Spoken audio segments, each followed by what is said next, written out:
Welcome to Conscious Conversations, a place where East meets West, a place where conversations and ideas will challenge your minds, expand your consciousness, awaken your heart, and make you think more deeply about yourself and the world. Hello, everybody. Welcome to Conscious Conversations. I'm Anthony Profeta. I'm here with, of course, Wes Gordon, co-host. Yes. How are you doing today, Wes? Awesome, and excited about our guest today. Yes, and we're very excited for a very special guest this week, a dear friend, another dear friend, and someone also has a very similar background, started in medicine, but then decided to take a very different journey, and this is Shannon Davis. So, Shannon, welcome. Thank you for having me. Thank you, Anthony. Thank you, Wes. We're so excited for you to be here. What we'd like to do first, before we start getting into the topic and the questions, well, I guess we should share the topic because maybe that's important about what you're going to share about yourself. But for everyone, today's topic is actually going to be on shamanism, a very exciting topic and something that I'm looking forward to hearing and learning more about. But before we get into questions about that, why don't you just share a little bit about yourself and maybe your background, how you got to where you're at for our listeners and viewers that might not know you. I'm happy to. Thank you. Let's see. I started off my professional career as a nurse. Okay. I'm a registered nurse, and I started off as all registered nurses do, working in the hospital. I know that well. learning the basics of a little bit of everything, but I always knew as a nurse that I was going to be a hospice nurse. Okay. That's beautiful. When my grandfather had passed, he had hospice.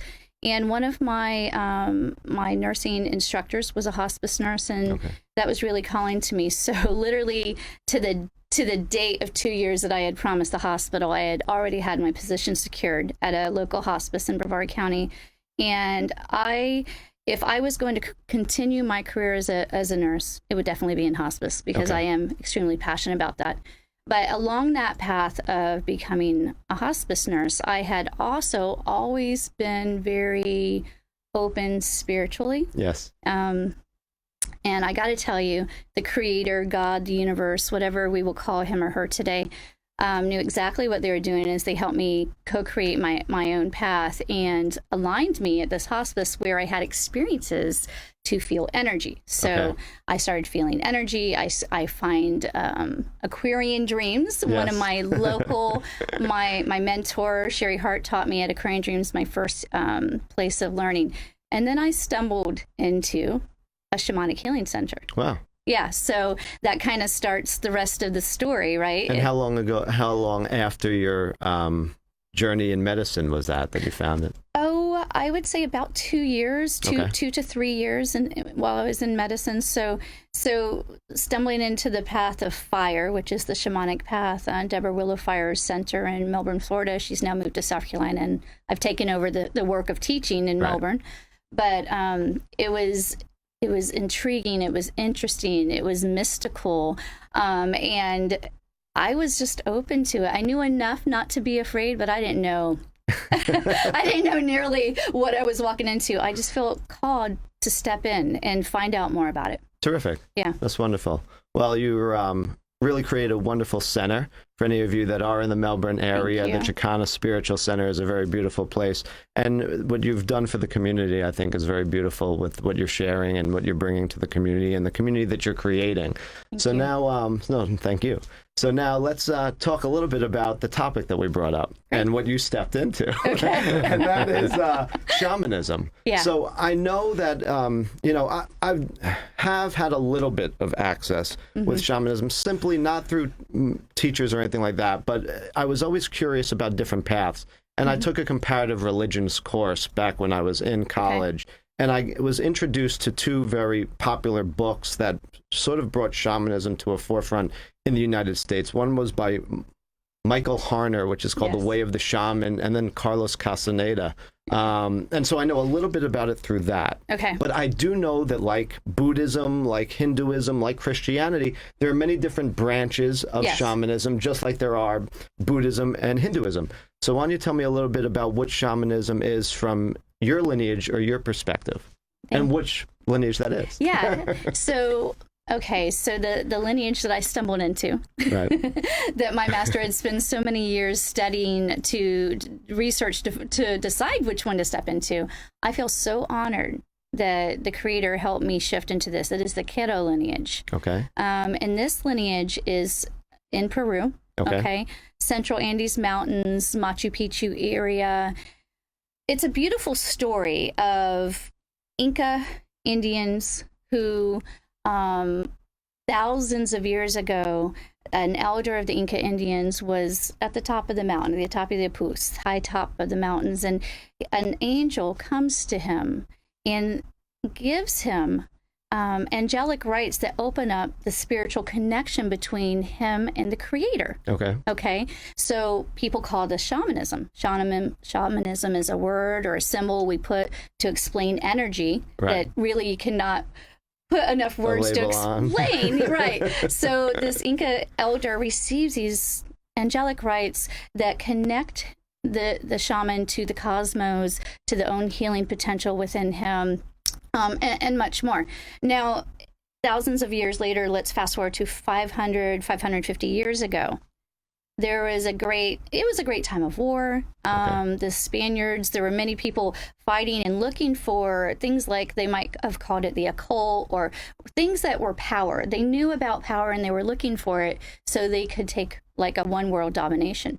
So about 550 years ago, the elders of the tribe, the Quero tribe, were told by Spirit, take this sacred knowledge, move high into the mountains and high into the shadows, and protect the sacred knowledge so that others would not take it and create what mankind might call evil or darkness. We were looking for a more open and loving environment. So they did.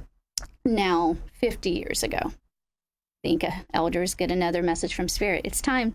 The great shift is coming. The great energetic shift. We're all awakening. It's time to come off from the top of the mountain. You know, what is this, 4,000 meters high mountain? Come down. And they're wearing, I'm trying to see if very, very bright colors, things they made themselves out of alpaca. And they're marching down off the mountain. And everyone is like, wow, the Incas are alive? So this is the lineage I'm bringing, is 500 years where they were out of civilization and away from other cultures, religions. So they did not integrate any other practices. So it's very pure. And that's the part I'm so excited, because once I finally gave it the opportunity and just started practicing what I call it my glove. It fits me like a glove. So it happens to resonate with me. You. And I find it to be a very very powerful practice, but also the more important thing is it helped me heal myself. Beautiful. Emotionally. I think that's where everything really does begin. Yeah. Is with ourselves, because how can we help heal others if we haven't really healed ourselves first? Do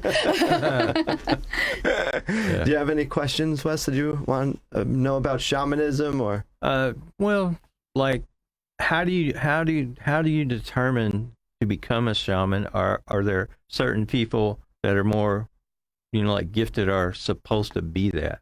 How's that work as far as? Yeah, like the shamanic calling, right? We've heard that term. Are you receiving your shamanic calling?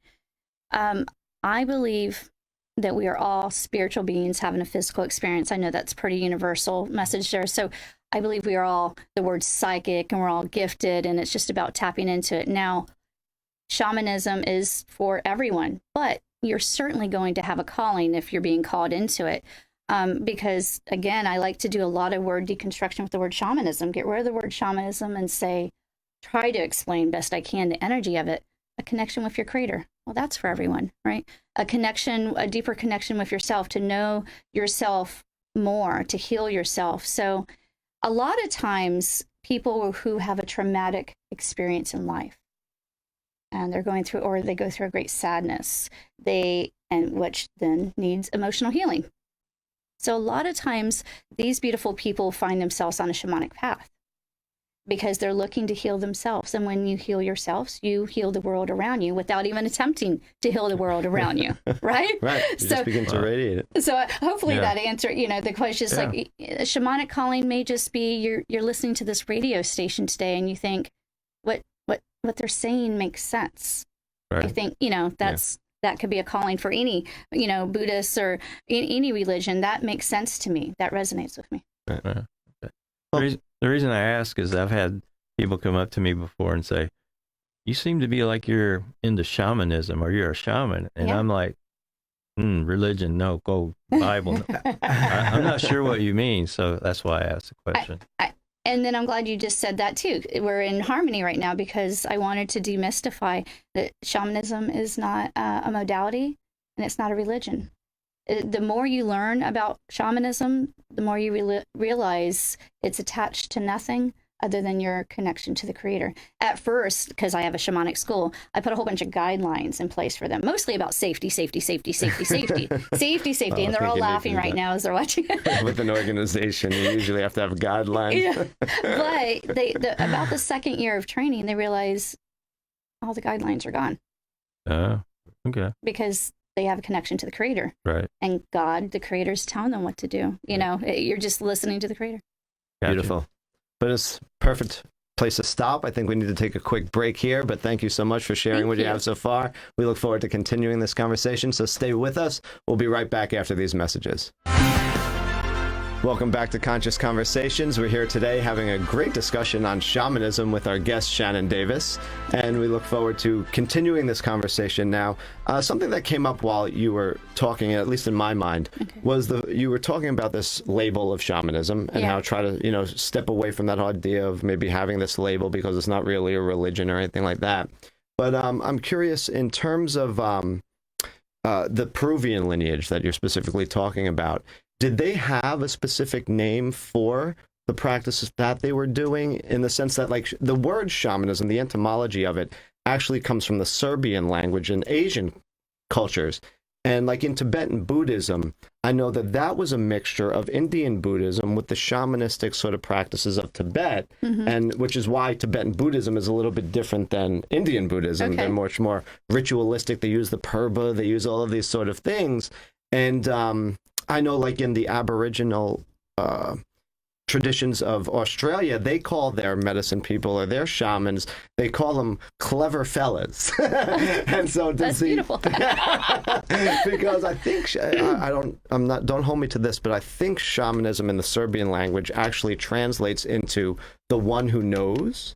So does the Peruvian lineage have a typical name for these people or these people that were practicing this sort of work? We do. And I'm glad you asked that. So in Quechua is the language that the Peruvian shamans speak, and we would be called Pecos. Okay. Pecos would be as close as we can call a shaman, but Pecos in their translation means a priest healer. Oh, nice. Yeah, or priestess. Now, that's an interesting point, because something else I'm sort of coming to my mind right now is in the term of sort of what we touched on prior to break with Wes's question about, are you called to this? A priest typically is someone who goes and, goes to get ordained by like a superior priest and then is entered and initiated into this path. But you were sort of mentioning like the shamanistic call.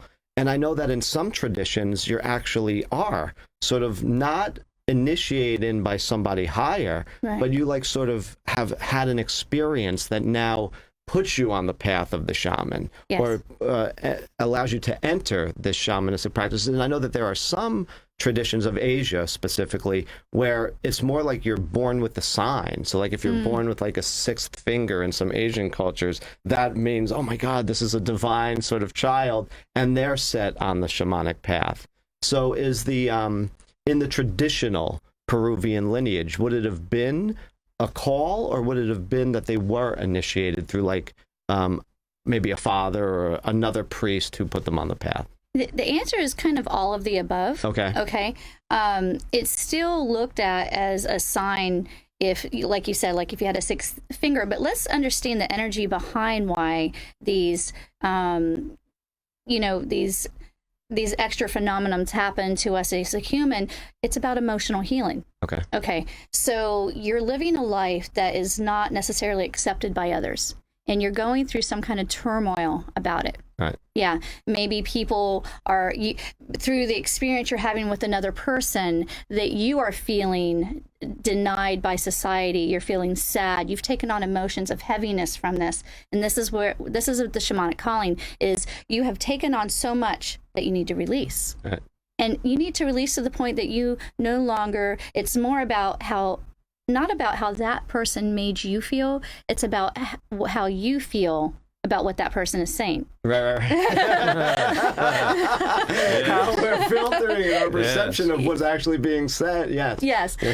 So yes to all of that. And I feel like it's the appropriate time to say that this is a shamanic path, to the best of my knowledge, for all shamanic paths, but certainly mine, it's a path of fire. Okay. Purification. Purification's hot, burn. Yes. What could take 100 years or 80 years or a lifetime to release, like we were just talking about, could potentially take you years. Right. And people go, oh, still years. Okay. I say, well, how old are you? And they say, 36. Well, okay. You got 36 years of, I call it hucha, or some stuff build up. Right. So can I have a year or two to help you release it? Can I have a year or two to help you see that you're a divine spiritual creature having a physical experience, and that you came here with the purpose to have this experience so you could heal? So when you heal everyone around you. Doesn't this world need that right now for us to heal everyone that's around us? Right. Yeah. Yeah. That's the fire path. Yeah. And there's that saying, we must unlearn what we've learned. Yes. And so that's wonderful if these paths, when whatever path has the potential to do that, and whatever someone resonates with. Yeah. I believe many of them are all leading up the same mountain. Absolutely. And so, whatever call, but I wasn't very familiar on how it was done through the shamanistic tradition. So in terms of the practices that you're doing, mm-hmm. how does it benefit someone in their maybe everyday life? Okay, so I'm always going to kind of come back to that emotional healing, because what happens is we start the medicine wheel. Okay. When you enter a shamanic path, every lineage has different animals, archetypes, but we all have a medicine wheel. For 6 months, we spend a time in self-serpent, and helps us release our emotional wounds, our old stories. We move into the next 6 months, Mother Jaguar, who helps us become fearless, okay. and to master change, which the greatest change is the change when we leave this earth. Right. So we're learning to overcome our fear of death. We move into North Hummingbird for 6 months, and then we accept that everything in life has medicine. So whether we call it a good experience or bad experience, we find the medicine, the why, the silver lining. And we're starting to feel a little bit better. We're starting to heal, right? Okay. We're starting to emotionally heal and be able to look back at whether you had an abusive childhood or a bad experience, and go, not that I say that is okay to do to a child, but that I have learned, and I'm going to become passionate to help other children, okay. or my story isn't going to be to create fear anymore. It's going to be to create love and passion. And the most important thing is happening to these people going through the medicine wheel is they're healing. Right. They move to the East perspective, and this is eagle, God, soaring high above the mundane into the energetic. And this is when you truly, it's just like bliss for 6 months. Okay. That's nice. Can I stay there for a while? and the best part about this is, yeah, they want to, is we start seeing that everything it's not my story. Right. I could look back to 10 years from now and look at this experience, and I realize this is not just about me and Anthony and Wes. This is about everyone who listened to us today and everyone they tell the story to. Right. So we, in the East perspective, we realize that every word and every action blesses or curses. People hear those words or actions for 7 years to come. Okay. 7 generations to come. Okay. Yeah. Yeah. So I forget the original question, but I got on the medicine wheel. We were talking about how the practices can help someone in their everyday life. So right. Heal, yeah. Right. So they heal, and while healing, I also say, you think you came here to learn these amazing shamanic techniques, which they did, and they will. Right. But the most important thing is that you heal, yes. and you learn these techniques, and you're helping healing other people. Right. So they, as they're healing, they're releasing old belief systems and releasing layers of old hucha, old energy, which is basically healing the greatest disease on this earth of all, and that's fear.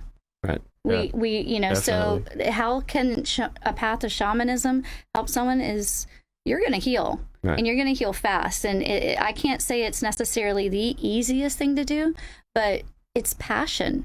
and it's worth it. And your life will be so beautiful from the experience. Why hold that heaviness, the sadness, the anxiety, the depression, the fear of death? Why hold that for a lifetime if you don't have to? Right.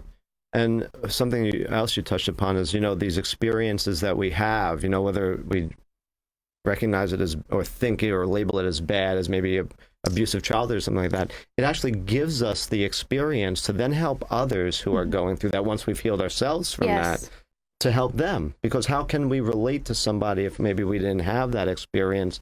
And so it gives us the ability to help them and assist them in that journey. Exactly, I agree. Now, one more question I do have is that in the Inca civilization, I believe that they had both priests and shamans, but I believe the priest was like more making offerings to the deities. The shaman, in my mind, is more of like the medicine healer. Yes. So is that more specifically what shamanic practices are focused on? Is simply more of the healing, not really maybe rituals that are trying to access the divine, or is it like a mixture of both? It's a mixture of both.